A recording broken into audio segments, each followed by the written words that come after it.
الحمد لله وحده والصلاة والسلام على من لا نبي بعده. السلام عليكم ورحمة الله وبركاته. بسم الله الرحمن الرحيم. أهلا بكم متابعين وحبايبي الكرام. إن شاء الله هنعمل مع بعضنا حاجة جديدة وفريدة وغريبة، وقول عليها زي ما تقول. تمام. وهي مخلل المشروم. مخلل المشروم. حد فيكم سمع قبل كده عن مخلل المشروم؟ احنا هنخلل المشروم. احنا اتفقنا ان احنا نعمل كل حاجة جديدة وغريبة ان شاء الله، ودايما لمساتنا مختلفة. ماشي، هنخلل المشروم.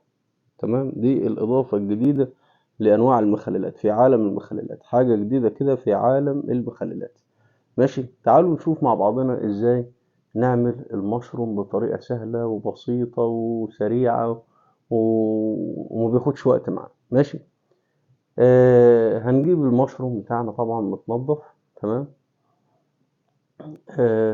بالشكل ده طبعا ممكن تنضفوه بفرشة. تمام، او تشيلوا الورقة الخارجية. ماشي، او زي ما هو كده. ماشي. ونقطعه نصين، لو حبينا نقطعه على الأربعة نقطعه ونسيبه سليم زي ما هو، مفيش مشكلة. ماشي، زي ما تحب.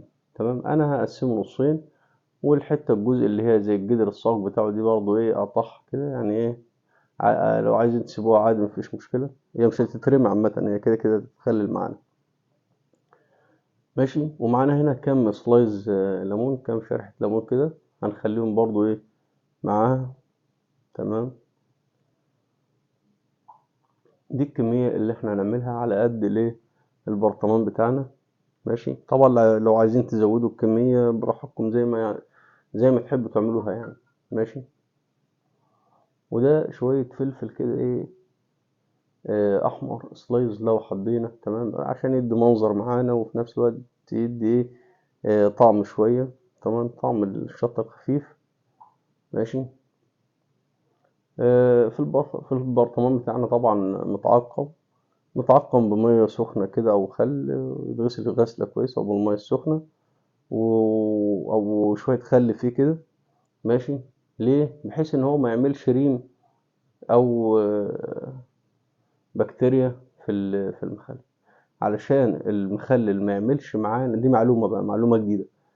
دايما في ناس بتيجي تلاقي بعد ما تعمل مخلل تلاقي ريم عليه من فوق. الريم ده بيبقى نتيجة عدم تعقيم.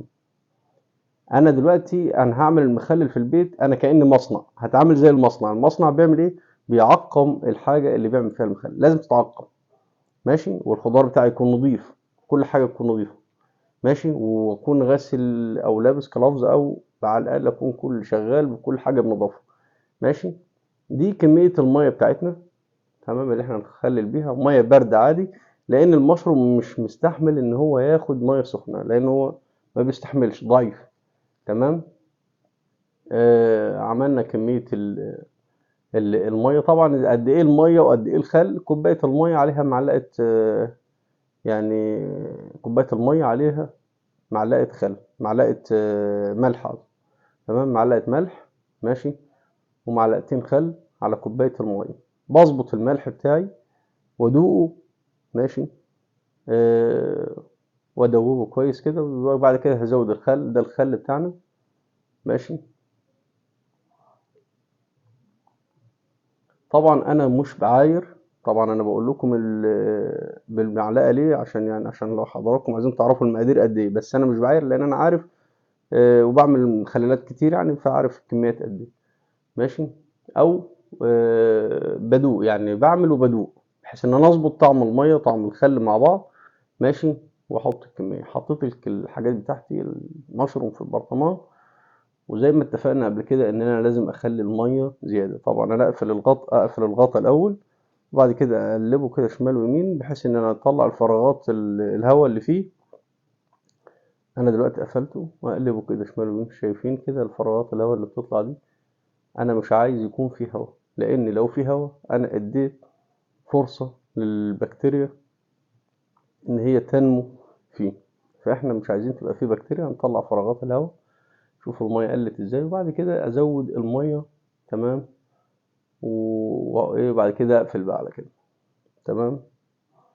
اقفل كده بالشكل. لو في آه، مفيش غطا عندي او حاجه زي كده، او انا عايز احط غطا بحيث ان هو يسد اي فرق ما بين الغطا وما بين المشروم او المخلل اللي انا هعمله. بحط حته بلاستيك بس بتكون متعقمه، او اي حاجه تكون متعقمه، اهم حاجه تكون متعقمه. قفلت البرطمان بتاعي بالشكل ده، تمام، واسيبه يوم، هو يوم بالظبط. مخلي المشروم مش هيقعد يعني، هو يوم واكل مني تاني يوم، يكون جاهز تاني يوم على طول. ماشي، ويبقى معانا ايه بالشكل ده، تمام. واتمنى اكون قدمت لكم حاجه مفيده، وان شاء الله يعجبكم، ان شاء الله تجربوه ويعجبكم، ولو جربتوه تكتبوا لي في الكومنتات ان شاء الله اتمنى يعجبكم. وما تنسوش تشتركوا في القناه، وان شاء الله تشوفوا كل جديد، وما تنسوش اللايك والاشتراك. اشكركم شكرا جزيلا.